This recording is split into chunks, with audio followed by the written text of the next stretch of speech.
South Carolina and Oklahoma get set to do battle Saturday in Columbia. We are here previewing, predicting, and breaking down this game between the Gamecocks and the Sooners. Hello, everyone. I'm Chris Phillips. He's Cole Thompson. We appreciate each and every single one of you tuning in. As always, make sure you hit that like and subscribe button. We're on the race to 30,000 subs on YouTube. We can't do it without your love and support. Also, guys, make sure you check out our friends over at FanDuel because, as always, we are brought to you by our friends at FanDuel, FanDuel.com/SECU to join today and get started with $250 in bonus bets when you win your first $5 bet. Once again, that's FanDuel.com/SECU to get in on the action today.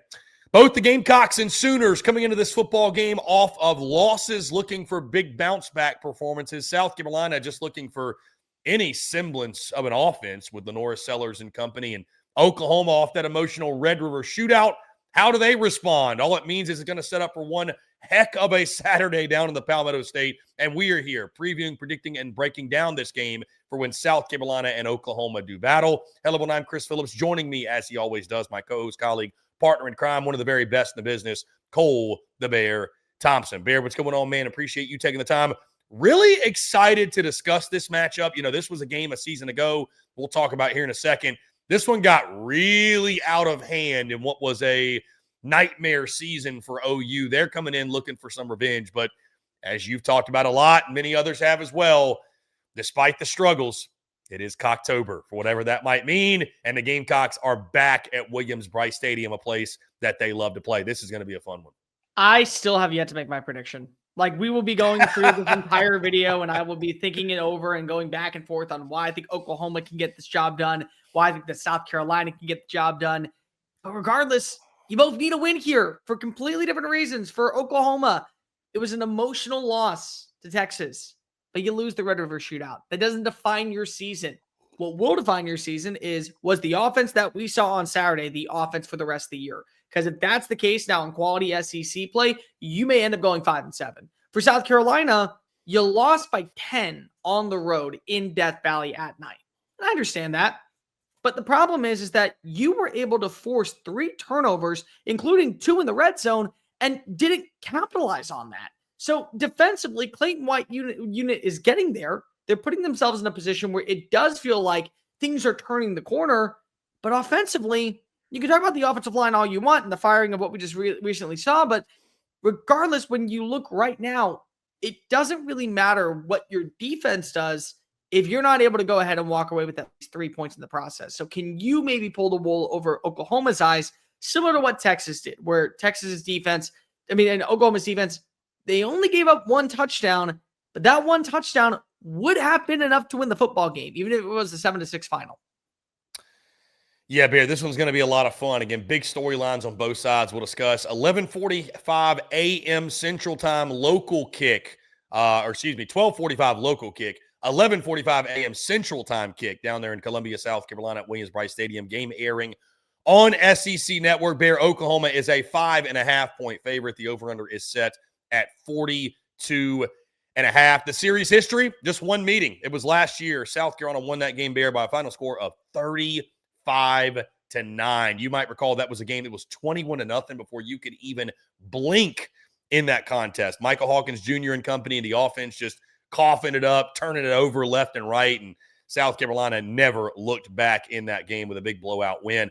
Bear, as we talk about this football game and the top storylines and what to watch for, I want to kick it over to you because, again, you and I both attended the Red River shootout last weekend, and you are much more familiar with the rivalry, and you've been to many of them. You've seen it. You've watched it closely. So you know what that game's all about. You also know what the aftermath of that game is all about. Yeah. My big question is this. Texas has got to deal with this too. We'll talk about that when we talk about them, obviously, when we talk about their Kentucky game. But the emotional letdown that is possible after the Red River shootout, right? Like, you exert so much emotion in this game. There's so much that goes into trying to win that rivalry game. And, you know, so much of your season, it feels like, hinges on that football game. If you're not careful, you can let that football game beat you twice. So I'm curious, Bear, your thoughts on what you've seen from previous years. Is that a little bit over-exaggerated, or is it something where you really need to keep an eye on, like, what is the bounce back like from Oklahoma? do they come in? Is there some sort of letdown because of the emotions that were exerted last weekend? Does that play a factor at all in your mind in this game? I think it could, but it also defines on what type of team or is this Oklahoma roster. Because it could be like 2021 where you won Red River. It was 55-48. Then you come back out the next week at home against TCU and you win 52-31. It could be like 2022 Oklahoma where you lose 49-0 against the Sooners. That was the Quinn Ewers breakout game coming off of the injury. And then you play a little bit too close for comfort. You win, but you win by 10 against Kansas. Or it could be like 2023 Oklahoma where you get the Dylan Gabriel touchdown pass, 34-30 final score. And then your next 3 games, you end up winning barely 31-29 against UCF. Then you lose on the road against Kansas, and then you lose the last Bedlam game. So it's like, that's something that I wonder about with this Oklahoma team. What is the response mechanism of your quarterback specifically in this offense where nothing was going right for you? You couldn't run the football to save your life. Passes were errant. It led to multiple interceptions. It probably should have been 4 interceptions, but Jelani McDonald dropped that one pass that would have gone for a pick 6. You didn't have a good offensive line plan. Your offensive line allowed far too many bull rushes and delayed blitzes, and they were able to get in the backfield. So what are we going to notice? Which version? 2021, 2022, or 2023? And the funny thing is, Chris, all three could be possible. 2021, you end up having a stellar season. You win out. You have a good finish. You feel confident in the direction of your team. 2022, you win, but you don't win comfortably. You win with a little bit of a few, hiccups. Here comes Kansas. They're rolling on back in. We put the game away, but still, we probably should have won by more.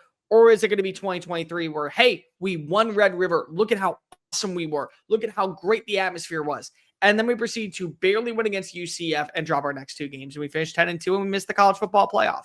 I mean, which one is it going to be? It's the attitude, and it starts off with the coaching staff and how they mentally prepare for this week.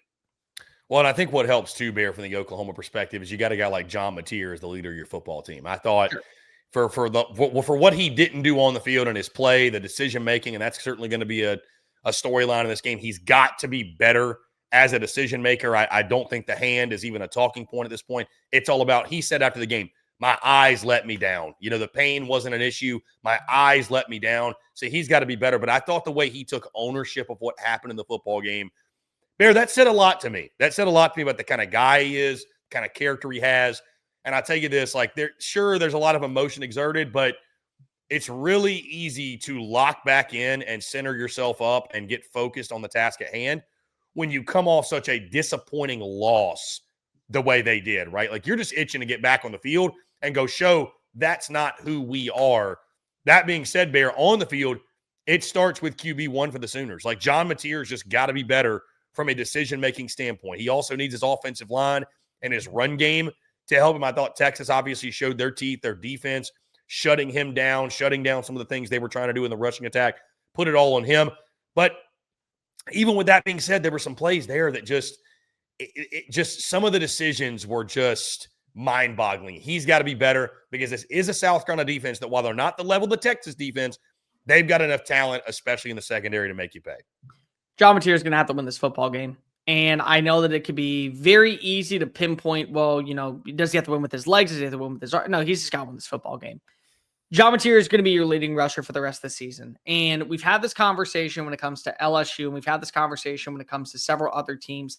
Iowa's always a perfect example. Well, if only they could pass the football. Well, if only, this team could run the football. You are who you are at this point.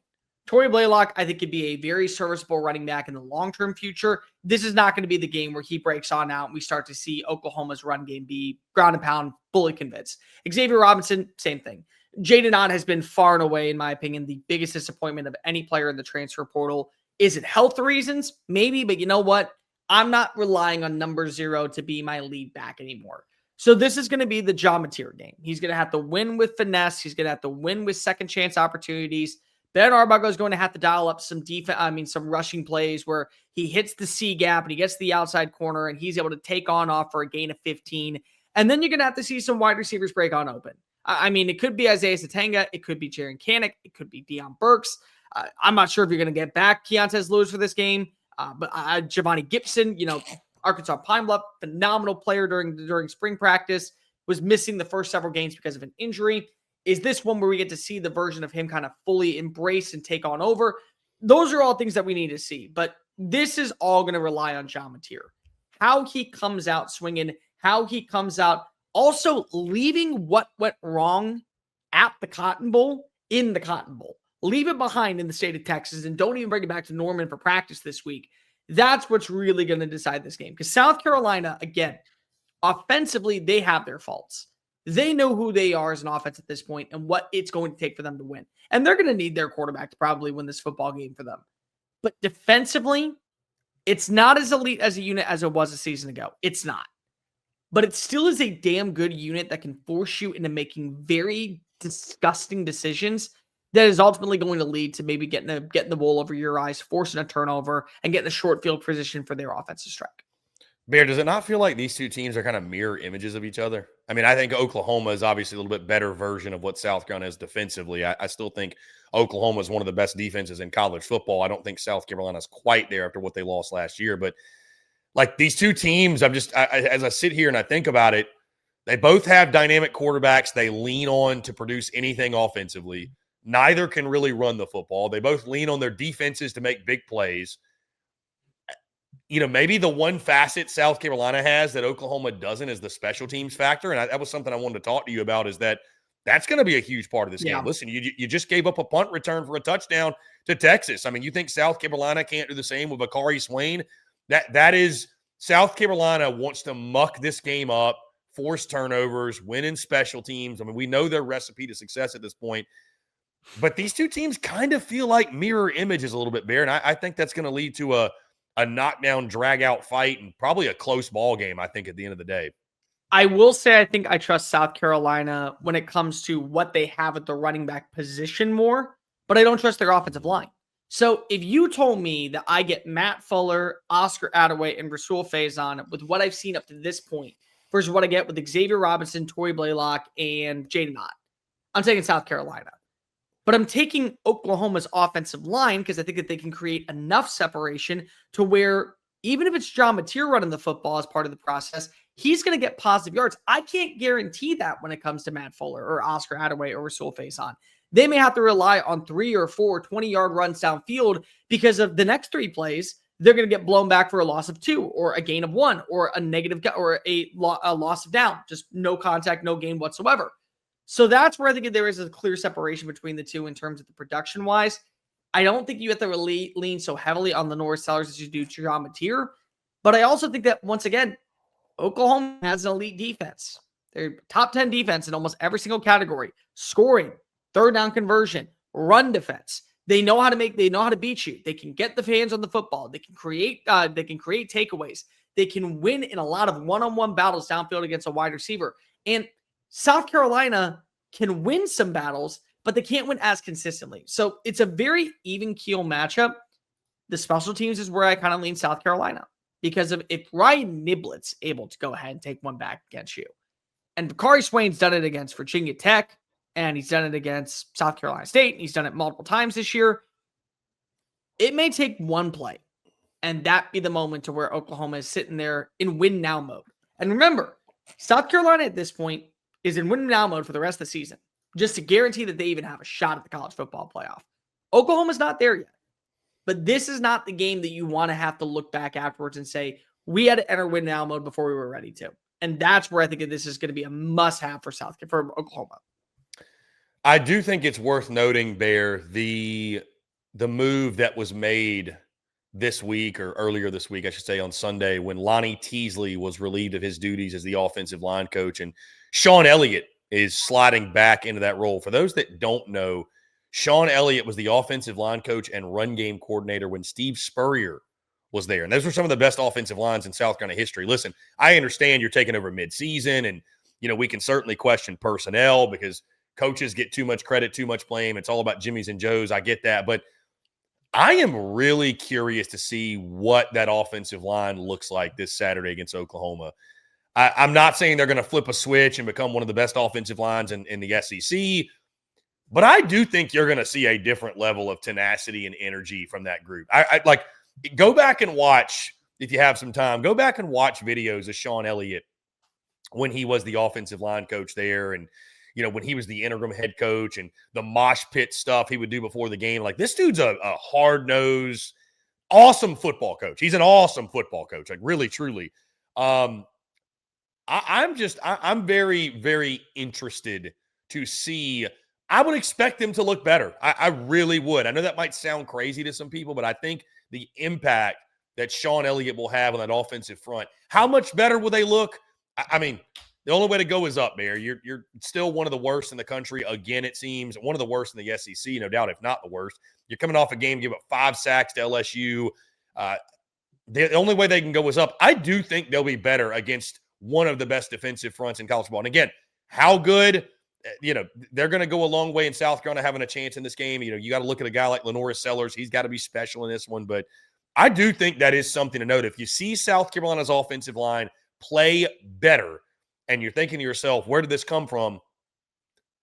The Sean Elliott factor, I think, is the reasoning for it. So, and again, Bear, that's a huge part of this game is both these offensive lines. Who's able to get more of a run push, protect their quarterback? This is a line of scrimmage game, going to be a battle in the trenches, a straight-up car crash every single play. I don't disagree with you that Sean Elliott coming on in is a better move than what they were currently having. Here's the problem. You're going up against the best defense when it comes to tackles for losses and pressures. Oklahoma in the country leads college football in tackles for losses with 62. They also lead the country in pressure rate. They get after offensive lines. They got after Texas offensive line. They got after Michigan's offensive line. They got after Auburn's offensive line. They set a record in sacks against Auburn. They just do such a good job of winning their battles and showing the weaknesses of an interior offensive approach to where a quarterback has no time to throw. And he has to just kind of go ahead and create opportunity behind the line of scrimmage. The problem is that, again, this is a Lenoris Sellers-led team. And Sellers, he's going to do some superhero stuff that you can't even fathom. You just got to sit there and look back and go, how did he beat us? I don't know, but he did. Like that's what he does. Is it going to be enough time, though, for him to create those opportunities with a defensive line like this? Because Oklahoma, they only had 1 sack against Texas. Like, the crazy stat of the day was they had 11 tackles for losses. They got after both running backs. They were able to shut down Jack Andrews. They were able to take away the screen game. Ryan Wingo got stopped for a loss of 7. They had 1 sack on the day against Arch. Can they finish the job against Lenoris Sellers? Because if they can do that, they can take it away the rushing attack, and they force you to have to throw downfield. I mean, I'm not saying that we love Isaiah Zatenga and Deion Burks and even Giovanni Gibson at this point, but do we even know who is really going to be that breakout player outside of Van Jacobs and Nick Harbor? Like, who is that wide receiver that we can turn to? Is it going to be Hunt, the tight end? Is Jordan Dingle going to be involved? Who's going to be that guy that we end up seeing take that approach to where they can move the sticks and keep South Carolina's offense on the field? Because as much as we want to talk about Sean Elliott having a better offensive approach when it comes to the line, you're still going to be able to get the ball to your playmakers. And this is a defense that's not going to allow you to have a lot of time to do that.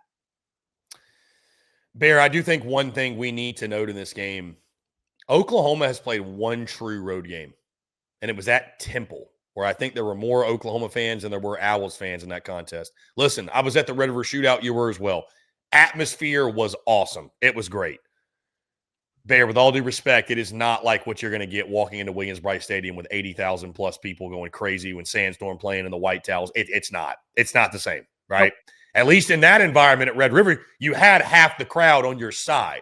That's not going to be the case here in Columbia. So I am curious. Listen, and I know it's an earlier kick, 12:45 Eastern local time, so it's not going to have the same level of intensity as a night game there. But, Bear, I was in Williams-Brice Stadium last year for the LSU game. That was a noon Eastern time kick. That was the craziest noon game I've ever seen in my entire life. Like, that atmosphere was second to none. And you and I both know, I mean, you're very well aware how that place can turn on its head and get unhinged, and especially if South Carolina can do some things early. I think Oklahoma can take the crowd out of it. I think that's one of the keys for them in this game is have some early success, take the crowd out, don't let them be a huge factor. But it is something worth noting because it is your first big road test of the season. And even though it's not that night game under the lights atmosphere, Williams-Brice Stadium is one of the toughest places to play in college football, especially if they can have some success early on in the game. So definitely something to note to keep an eye on. There is no environment that Oklahoma has been to this season, and no environment that I think Oklahoma will go to potentially outside of Neyland that will compete alongside with Willie B. Just the bottom line. And I know it's an early kick. It doesn't matter.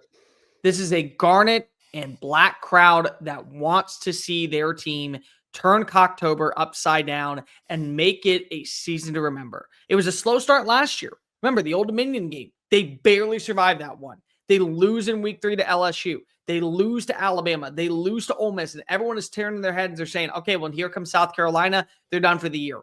And they were out off 6 straight wins and put themselves in the conversation to go to the college football playoff. You have a quarterback that is good enough, single-handedly. And I understand that there are still some things that he's got to work on. And I'm even down on him a little bit more than I should be. But you still have a quarterback that can make plays and can single-handedly get you over the top. You have a defense that features an alien coming off of the edge in Dylan Stewart. You have a wide receiver that is almost untouchable when he is in full speed and at full go. You have playmakers that can go ahead and win these one-on-one battles. If your home crowd can take the element of physicality and really turn this on its axis and force a lot of mental miscues by a Brett Venables team on early drives, false starts, penalties, delay of games, there is a shot for you to be able to capitalize, use it as an advantage, and go off to the races and set the tone for the rest of your season. South Carolina fans may not want to hear this, but your season could be done in terms of any chance of going to the college football playoff, any chance of being ranked at the end of the year, any chance of really being in a significant bowl game if you don't win on Saturday. Do you want that season to come to an end? If not, show up, show out, be loud, ring those towels, and when Sandstorm plays, make sure that you remind Oklahoma what belly of the beast they entered on Saturday. Bear, it's going to be a fun one. That being said, let's lock in our picks and predictions for this game. Would you like the honors, or do you want me to start first here? I'm going to let you go first on this one. I was afraid you were going to say that. I'm still haven't made my pick yet. And I'd only say that because I this is another one I've wrestled with. I've gone back and forth with.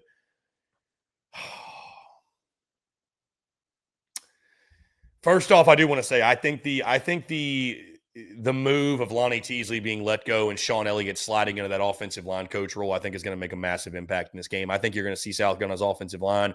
And I'm not saying it's going to be pretty. I'm not saying it's going to be great, but I think they're going to play with an energy level and an effort that you have not seen at this point in the season. Sean Elliott's just that kind of dude. I've met Coach Elliott. I've talked to Coach Elliott. I've actually had Coach Elliott on my airwaves, Bear. Incredible football coach. Think really highly of Coach Elliott. He's done a phenomenal job everywhere he's been. His resume speaks for itself, and I think his impact is going to be felt very early and very often. Even with that being said, though, you are going up against one of the best defenses in college football. That's something that should not be lost. I think you look back at what happened last week. I thought they got worn down. I thought Texas did a really good job. And here's the thing, Bear. I'll tell you this. If South Carolina is going to win this game, I think it's got to be a very similar recipe to what Texas did to OU.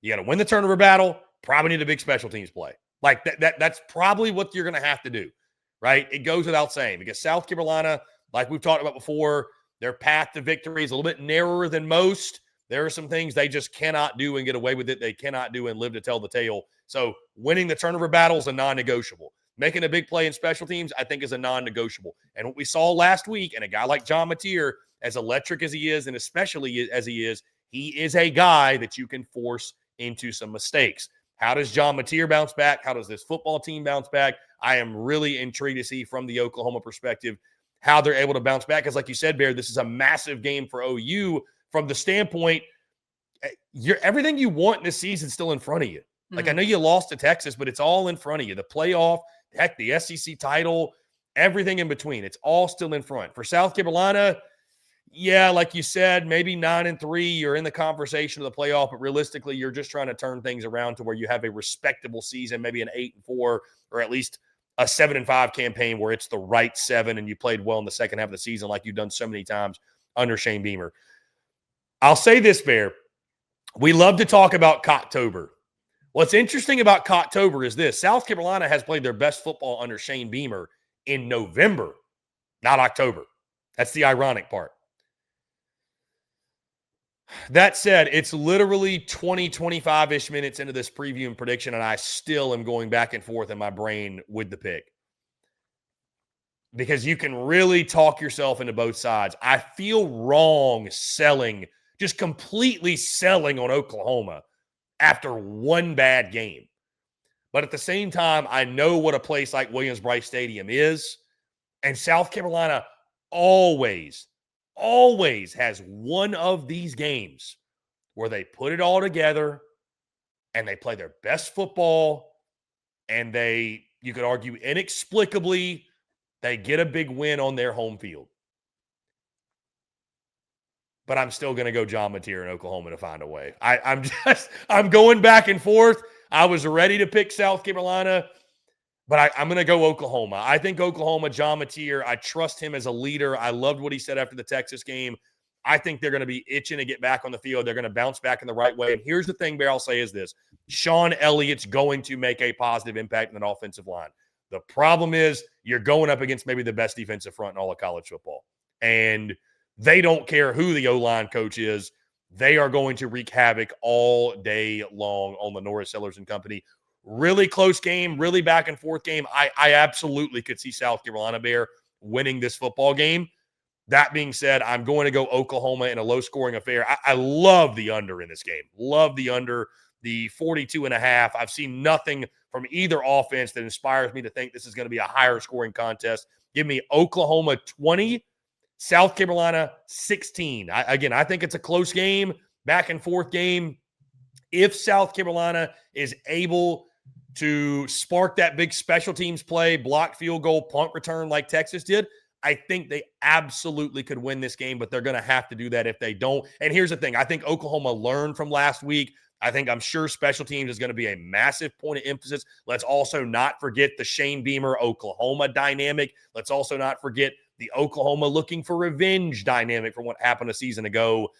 I think the Sooners bounce back the right way. I think they go into Williams-Brice Stadium, hostile environment. They find a way to escape with a win. South Carolina doing some things right now that are just not conducive to winning football games against high-quality competition. And despite the Texas game, I still think Oklahoma is a high-quality team. I can't see their hopes for the playoff in the SEC title going down in flames like this, because that's essentially what would be happening if they lose this game. I'm going Sooners 20, Gamecocks 16. I still can't make a pick. Like that, this game is so hard. It's tough. This one's tough. This is going to be the toughest game that I pick all year. And the reason is because both these teams are coming off of emotional losses where you felt like if one thing changed, you could have won. South Carolina, you forced 3 turnovers, 2 in the red zone. If you get any touchdowns, if you score at any point to make it a 17-17 game, maybe you win this football game. Maybe you do so. Maybe it happens. For Oklahoma, if you don't have that bad interception right before halftime and you just settle for a field goal, maybe while Texas does come out and they get a touchdown with DeAndre Moore in the second half, your offense is able to get a couple things going in your direction. John Mateer maybe settles down as a passer, and this becomes a 4-quarter battle. If you don't give up the punt return touchdown, this really becomes a 4-quarter battle. Like, that's what we could say about this game. The thing that I continuously come back to is I'm looking at Oklahoma and their inability to run the football when it comes to guys outside of John Mateer. I also look at South Carolina and I say, I'm not entirely sold that they can run the football with guys consistently outside of Lenore Sellers. But I have seen Matthew Fuller take it to the house on a 72-yard call. I've seen that. I've seen Rasul Faison be able to punch it on in from the 2-yard line. Sean Elliott's going to come in and make a big impact in this game. And I 100% agree with you. It's a low-scoring affair. Very low. The under should be very much in play, like it was last weekend. I have to stick with my gut and go with the first pick that I made at the start of the season. And that is South Carolina needs this game more than Oklahoma. Because Oklahoma, I think, can find a way to still beat up on Tennessee. They can still find a way to beat up on LSU. They can find a way to beat Alabama, and they can make the college football playoff. They could certainly make the college football playoff and be considered at 9-3 because of the losses that they have on their schedule. South Carolina can't. And South Carolina at Willie B at an early kick to start off Cocktober on a high note after what happened last week, to be able to turn the corner and prove that this season was meant to still be special with a quarterback that you trust. South Carolina wins this football game. South Carolina wins because of Lenore Sellers on a late touchdown, 1-yard drive in the red zone, 17-14 final score. I think the Cocks find a way to start off Cocktober at Willie B in front of a ravenous atmosphere, the garnet and black, towels waving, with an opportunity to rewrite the rest of their season. And the reason why they win with the 1-yard touchdown run, Sean Elliott has an offensive lineman lined up in the backfield to push him over the edge. The offensive line delivers just enough. 17-14 final score. Give me Shane Beamer to save the season. It's going to be a fun one, no doubt. Flip a coin. Hey, whatever it lands on, it's not a bad pick. Bears going Gamecocks. I'm going Sooners. Guys, we'd love to hear from you. Who do you agree with? Who you disagree with? Who you picking to come out on top Saturday at Williams-Brice Stadium? Guys, that being said, that's going to do all for us. We appreciate each and every single one of you tuning in. Before we get out of here, do want to tell you about our friends over at FanDuel, because as always, we are brought to you by our friends at FanDuel. FanDuel's got an offer you don't want to miss this NFL season. New customers can bet just $5 and get $300 in bonus bets when you win your first $5 bet. That's right. Pick a bet $5, and if it wins, you'll unlock $300 in bonus bets to use all across the app. You can build parlays, bet player props, ride the live lines, whatever your style. FanDuel's got you covered. The NFL season's here. The only question is, are you ready to play? Visit FanDuel.com/SECU to download the FanDuel app today and get started. Once again, that's FanDuel.com/SECU to get in on the action today. Guys, once again, that's going to do all for us. We appreciate each and every single one of you tuning in. As always, make sure you hit that like and subscribe button on YouTube. Check us out wherever you get your podcasts, all across your favorite social media platforms, as well as our website, secunfiltered.com. Till next time, he's Cole the Bear Thompson. I'm Chris Phillips. We're signing off. Appreciate you all tuning in. We'll catch you all on the other side.